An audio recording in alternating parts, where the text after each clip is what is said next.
I swapped to this new AI tool instead of ChatGPT, and it was one of the best decisions I ever made as a content creator. And in this video, I'm going to give you the 5 biggest reasons why ChatGPT is no longer the leading AI tool and why this new one beats it in every area that actually matters. But before I reveal the tool that replaced ChatGPT for me, let me give you the reason I started searching for an alternative in the first place. Because if you rely on AI to create content, this will give you the clarity I wish I had months ago. When ChatGPT first came out, it was fast, helpful, and for simple tasks, it was more than enough. But as AI became part of my actual daily systems and content operations, the limitations became clearer and clearer. And the deeper the work got, the more I ran into problems ChatGPT simply wasn't built to solve. ChatGPT is a general-purpose conversational model. It's incredible at answering questions, but the moment you try to use it as a system for content creation, the friction becomes too great. If you wanted to analyze a video, break down competitors' strategy, or connect multiple sources together, it quickly becomes generic and sometimes completely wrong. To rely on any meaningful context, you end up pasting transcripts, uploading files manually, and re-explaining the same information over and over again. And once the context becomes even slightly complex, ChatGPT can start hallucinating. Even when you use web search, the problem doesn't go away, because when ChatGPT doesn't know something, it compensates by scraping the broadest websites possible. Many of them are outdated, irrelevant, or simply incorrect, and since you have zero control over which sources it uses, fact-checking becomes a mandatory part of the workflow. For content creators using AI every day, this creates a real bottleneck, not because ChatGPT is bad, but because it's built on a single chat thread memory system, one long conversation with no structure, context, and no way to control where the information actually comes from. And once I understood that this one window design was the real thing holding my content back, I decided to find a tool that solves that. I needed an AI that worked on a completely different foundation that is built with content systems that I control in mind, something that lets me store my sources, organize my ideas visually, and build actual systems instead of repeating prompts all day. So I went out and tested every AI platform I could find, and that's when I found the only tool that's actually built around content systems, the only AI designed to work the way content creation works in real life. That tool is Poppy AI. That said, let me give you 5 core advantages that make Poppy AI a superior tool.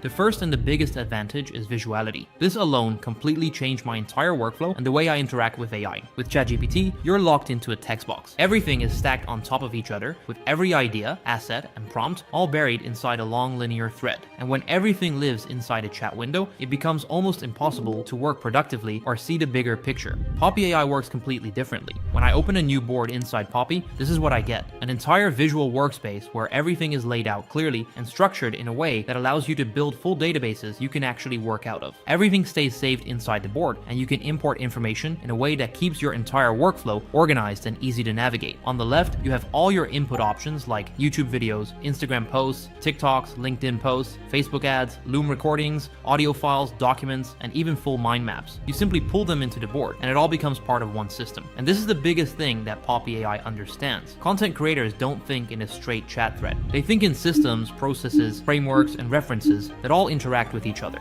Poppy is the first tool that actually mirrors how real workflows function. Instead of scrolling through chat history, trying to find that one important message, your entire working system is laid out visually in front of you, structured, clear, and instantly usable. And when everything becomes visual, AI becomes dramatically more powerful because it understands the relationships between the items you place on the board, not just lines of text in a window. And besides having everything laid out visually, the second advantage is being able to fit the correct model AI to the correct workflow. Multi-model capability, and this is where Poppy AI becomes dramatically more powerful than ChatGPT. Inside Poppy, everything you do happens within the AI chat, and when I click this button right here, you'll see that I can choose from multiple top-tier models. The latest Claude models, ChatGPT 5, Gemini 2.5 Pro, and Grok 3, each one leading in its own lineup. This matters because different work requires different strengths. Whenever I'm writing something that needs storytelling, depth, or nuance, I use Claude. When I'm doing more standard day-to-day tasks where I need quick answers and use simple prompts, I go with ChatGPT. And when I want something totally different or more experimental, I can switch to Grok. The key idea is that you're no longer locked into one model. With ChatGPT, if you want Claude or Gemini, you need to buy a new subscription, move your entire workflow, upload all your sources again, rebuild your projects, restructure your PDFs, recreate the context, and then hope the new model understands you.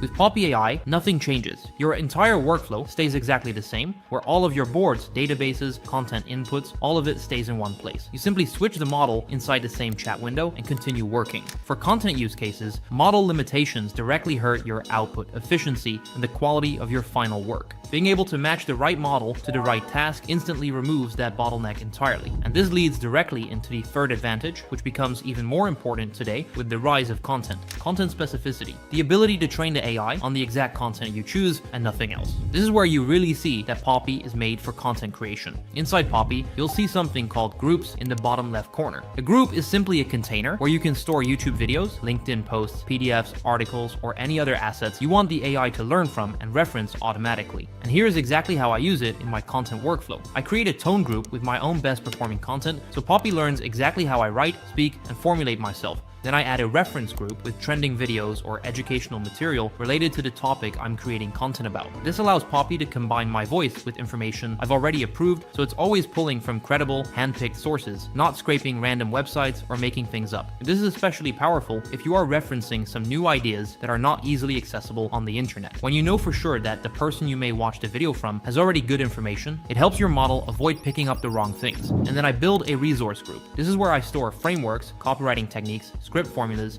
LinkedIn post structures, and anything that improves the quality of the output. In ChatGPT, you would have to transcribe these resources manually and constantly remind the model to use them. In Poppy AI, you simply place them in a group and the system automatically incorporates them into every piece of content it generates. This three-group structure becomes the foundation of your entire database. And groups aren't limited. You can have 5, 10, or even 15 if you need to build larger systems. Poppy will seamlessly use all of them in combination, allowing you to create content that is accurate, on-brand, and optimized on every front. This level of specificity puts you far ahead of anyone relying on general-purpose AI because your output comes from structured, credible sources that you control.